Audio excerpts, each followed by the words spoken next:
Hello, glad you could join us this morning on Off the Press, where we bring you the major headlines from the dailies. And with me to discuss this morning is Femi, our analyst who's in the studio. Thanks for joining us. And of course, I am Amaka Okoye. So, Femi, we have so many things happening. Top of the list, of course, will be the ministerial appointment inauguration. So we have here Vanguard. On the first page of Vanguard is 6 new ministers created as ministers get portfolio, and right behind, underneath that is work to cut graft, fighting security, Buhari tells ministers. As Lai Mohammed Ngige Malami Onu Adamu Amechi retain positions. What Buhari new ministers must do, APC telling them, and Ohaneze amongst others. No cause for cheer, Afenifere. It's poor parade, says to the PDP. And just under the front page, it's the pictures, as you can see displayed on your screen, of the ministers, all the new ministers and the old ones who came.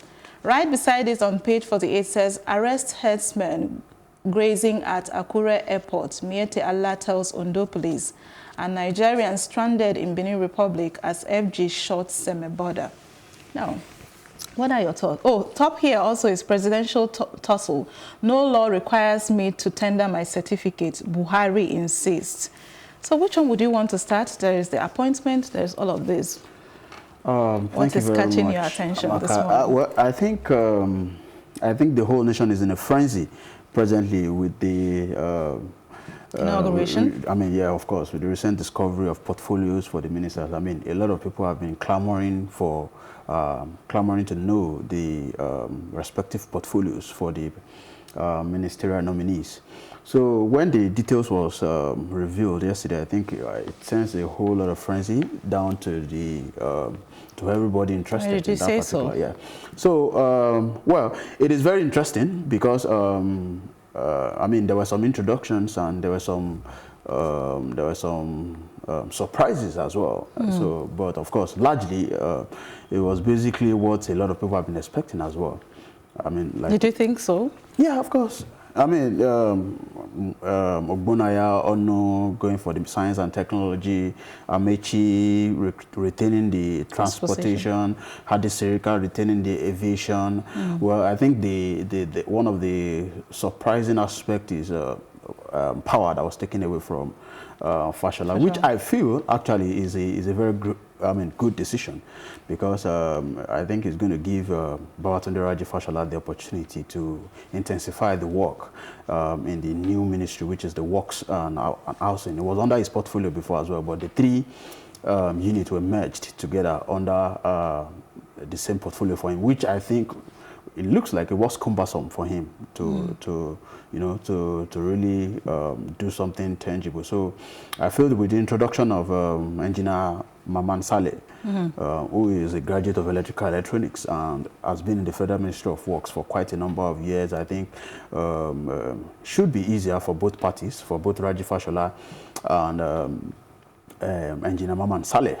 And now, what are your thoughts on some people have a bit of issues with Festus Keyamo? He's the Minister of Niger Delta. What does that mean? People are going to have issues. They're going to have issues because this is a decision that has been on the list for quite a while. Perhaps a lot of people were expecting that Keyamo was going to be at the helms of affairs in the Ministry of Justice, depending on the way he answered some questions when during the screening at the National Assembly. But of course, one thing we have to understand is ministerial portfolios, ministerial nominations and appointments is not a bureaucratic position. Yeah, you don't have to be a technocrat in the field, to actually achieve in that particular segment. So basically, it's more about policy implementations and administrative But some work. people are saying, you know, that it's also good to put people who, you know, whose portfolio is relevant to what they've been doing. For instance, the new guy for sports is completely, what we read from his portfolio, the Dare guy, is communication. And we're wondering, why didn't he find himself in communication as opposed to being in sports? Yeah, well, you know? like I said, ministerial appointment is not really about what you study in school or what experiences you have. You think so? I mean, we've checked in. We can take a clue from other countries. Finland. If you check the Minister of Education in Finland, I think there's a lady there that is the Minister of Education. I've forgotten her name now. Very young lady. She's a journalist, and she's the Minister of Education for Finland. Finland has one of the best education in the world.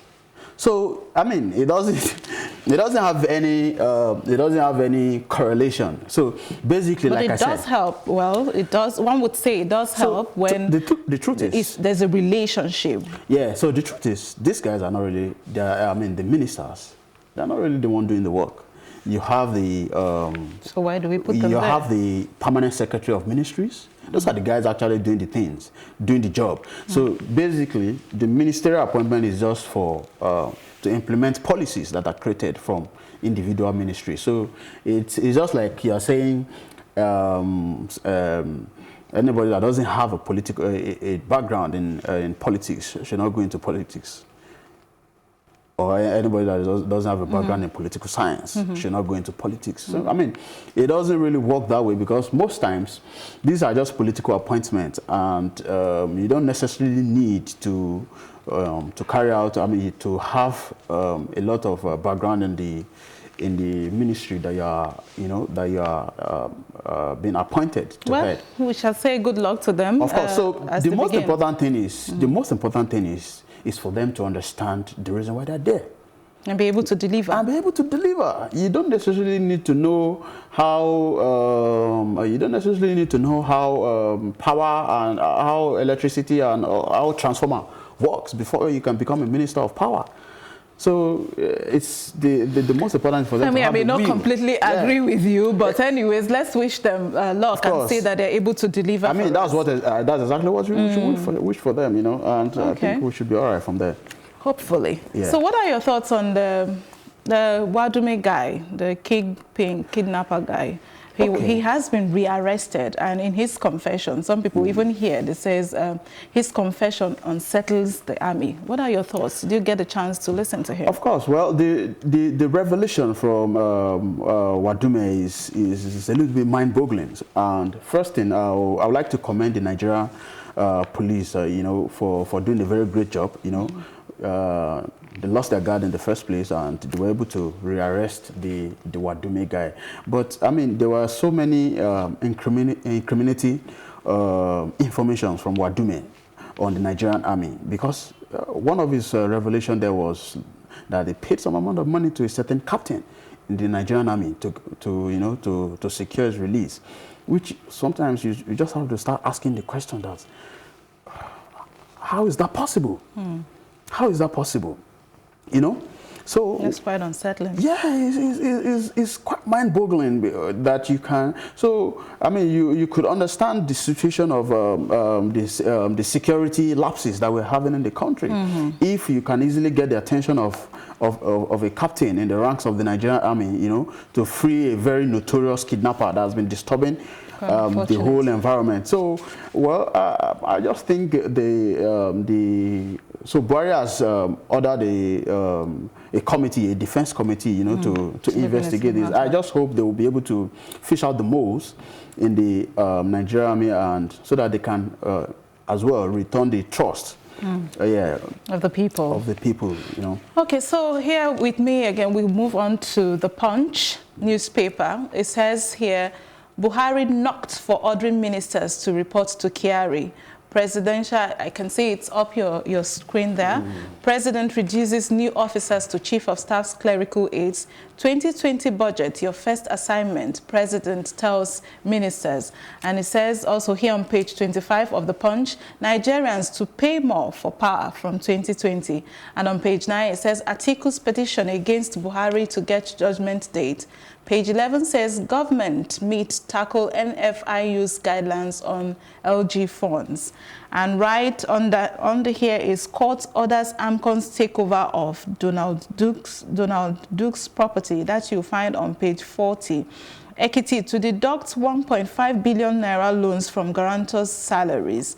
And then 21 Ibadan Obas may drop crowns in out of court deal. Wow. How does that happen, that the court is interfering on some of these matters? We'll see. You get that on page 44. And then more people killed under Buhari than civil war. Secondus is saying that on page 20.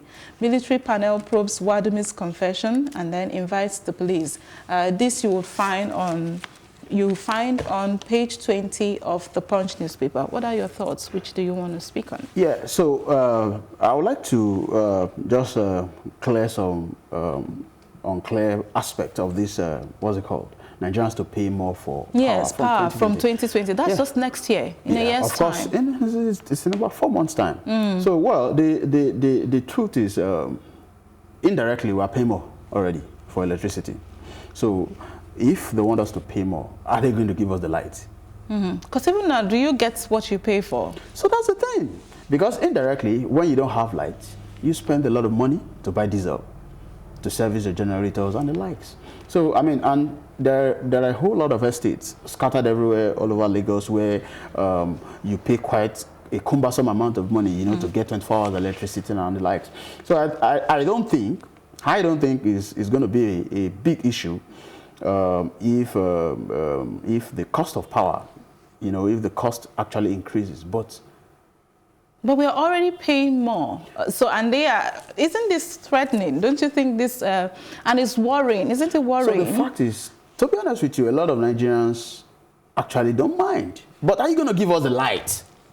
So are you saying that, well, if they give us more light and increase it, we don't mind, Nigerians don't mind paying? Why not? The problem, the major problem is we actually don't even have the light, but the PSN guys, they bring a very ridiculous amount of bills that you find it difficult to even understand how you incur that kind of bills in your house. You understand? So if the light is available, of course, and we're able to follow up with the prepaid meter distribution and the likes, whatever you use is whatever you use in your house, you're going to be paying per your consumption, right? Yeah, so it's not, we have, how much is the billing presently per kilowatt? I think it's about 29 or 32, thereabout. We have estates that run on 120 naira per kilowatt in Lagos, presently. We have estates that run on 80 naira per kilowatt, 76 naira per kilowatt, and the like. So if it increases to about 40, 42 naira per kilowatt, it's still a good deal as long as the major factor is... You get value for money. Did you get the value for your money? So that's the thing. That's the question. Hopefully, something will happen in that regard. So that's it for Punch newspaper. And we are heading now to this day. And the first is the ministerial inauguration again. It says, new beginning. Analysts seek urgent action in Buhari's new beginning. President gives mandates to 43 new appointed ministers. Taraba Kidnap kingpin Wadumi's confession unsettles the army. And then Buhari Atiku in final showdown as election tribunal reserves judgment. You find that on page 6 of this day, displayed on your screen.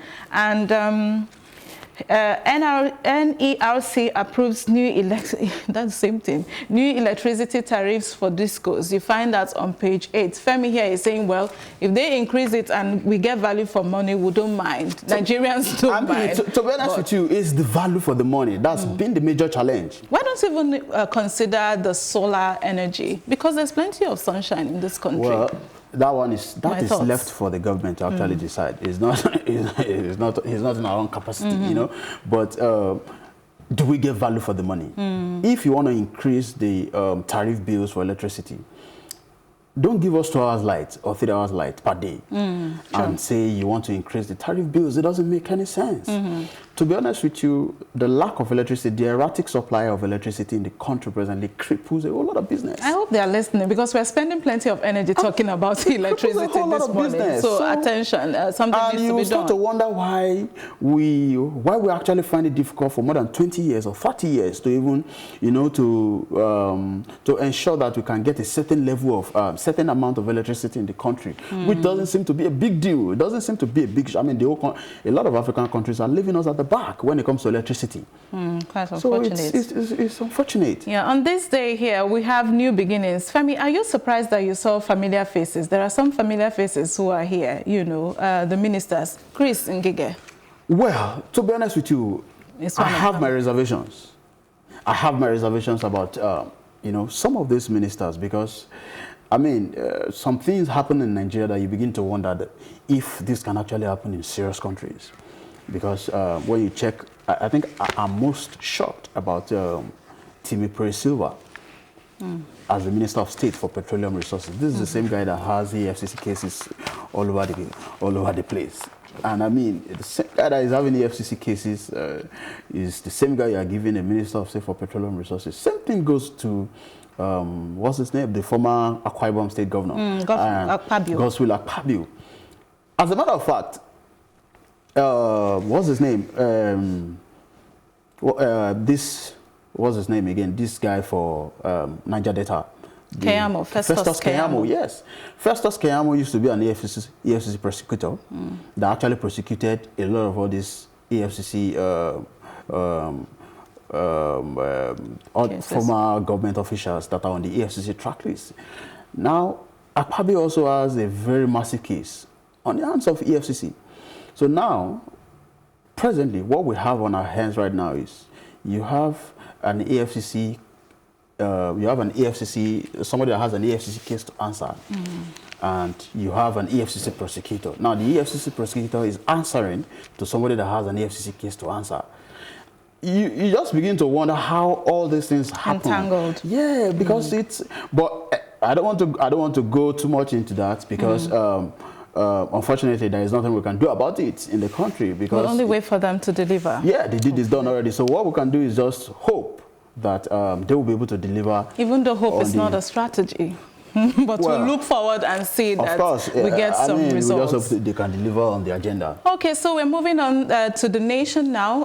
Here on the front page of Nation is the same thing. Fashola gets works as Ngige, Amechi and Lai Mohammed retain portfolios. Army captain on payroll, Wadumi reveals. Atiku didn't deny Cameroon, says Buhari. You find that on page 6. Ibadan 21 Obas likely to lose crown. You find that on page 42 of the Nation. And then psychiatric strike enters 4th week. That's a problem. You find it on page 7. Nigerian murdered in South Africa. You find that on page 41. Sponsors back Joshua on Saudi fight. You find that on page 44. And government okays 600 billion for power sector. This you find also on page 6.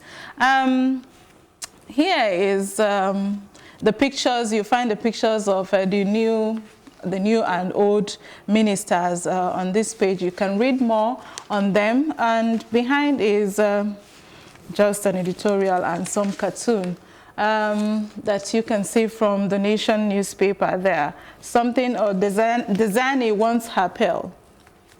Desani wants her pill. Yes, the whole issue of her pill, the jewelry that EFCC was seized by EFCC. You should report to the country to claim them then. All right, that's what Femi said. So Femi, we have complete sports, which is the last thing we are looking at here. Chukwueze is Villarreal's revelation of 2018 to 2019. Sports guys will figure out what that is. And Ronaldo, 2018, worst year of my life. Are you a sports fan, by the way? Oh, yes, of course, I'm a sports fan. Why did you think he would say so? Well, I think there are obvious reasons why he's going to, because this Ronaldo is a guy that is, that is used to success. So anything below that below that particular successful level for him is a failure. Oh, sad. I mean, for the past 5-6 years, he's been in top 3 of Ballon d'Or and all the likes, and it's not looking like he's going to make the top 3 this year because of his transfer to Juventus and a lot of challenges that that happened. And as a matter of fact, I think he's not been reasonable as well. You think so? Yeah, because you cannot run away from your age. Age is football. Well, he says, well, he hints at possible 2020 retirement. That's the fact. So you think he should retire? It's getting to that point. The time is drawing near already. He's about 33 or 34 right now. A lot of football players have retired at this age already.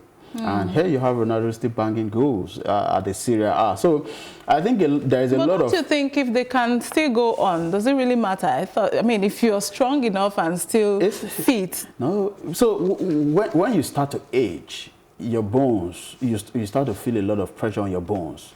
You can't... The amount of kilometers a 17 years old or an 18 years old will run, somebody of 45 or 56 might not be able to achieve that. So that's the fact. So I think the pressure on him, on his shoulders to deliver is actually giving him some challenges, because there's a pressure on him to deliver Juventus. Like, I mean, every scoring abilities, every scoring opportunities in Juventus currently relies on his shoulders, on a 34-year-old man. Wow. So Ronaldo, as a matter of fact, he needs to start embracing the fact that age is no longer on his side. So in this case, age is not a number. Age has an effect on him. You can't run away from your age now. Age has an effect on it. Has an effect. To be honest with you, there is a certain level of exercise he might not even be able to carry out nowadays, because the bones are getting weak. And so I think basically the reason why he's saying this is because there's so much pressure. Because to be honest with you, this season a lot of people are still expecting Ronaldo to come out as a top scorer in Serie A. I mean, no, who does that? Is more like expecting Zlatan Ibrahimovic, who is also about the same age, maybe 35, maybe 2 years or 3 years above Ronaldo, to come to Premier League or La Liga and expect him to be the highest goal scorer ahead of the likes of Messi, Marit Aduriz of Atletico Madrid and the like. So you get more, you get more details of that on Complete Sports. And we see here Ndidi moves to number 4 after impressive display against Chelsea. Sports present first Niger Superfans Hangout. Okay, if you're interested in that, you see it, see page 11 of the Complete Sports for more details. PSG rejects Barca loan offer for Neymar. United change Sanchez. I hope that's how you call it. Sanchez transfer terms. You find all that in Complete Sports also. And Buhari names Dare new sports minister. Some people have issues with that. Just like I mentioned earlier, that in his portfolio, he's more a communications guy. We're wondering, but do you think? Of course, I mean, Sunday Dare, who hails from Ogbomoso, is a very well-known person in the Nigerian Communication Commission. I think it was a permanent secretary thereabout. But like I said, I don't think that long is a better, the former minister of sport, I don't think is a better representative than who Sunday Dare is. Basically, is administrative and policy implementations. You don't need to be a sport person. You don't need to, like I said before, I still maintain my stance, even though you don't agree with it. But to be honest with you, the fact still remains that you don't really need to have all this background to be able to achieve. Okay, I wish Dare success in his new appointment, himself and the others. So Backpage also say PSG rejects Barcelona loan offer for Neymar and United change Sanchez transfer terms. All of this you find in Complete Sports at the back. So, and that will be a wrap for Off the Press. Thank you very much, Femi Osasona, for joining me this morning to dissect and review all of these papers. So we urge our viewers, of course, to go out there, get these papers for full information of all that is contained. It's been a pleasure doing this morning with you again, and it is a wrap for Off the Press, and I am Amaka Okoye. Again, do have yourselves a great day.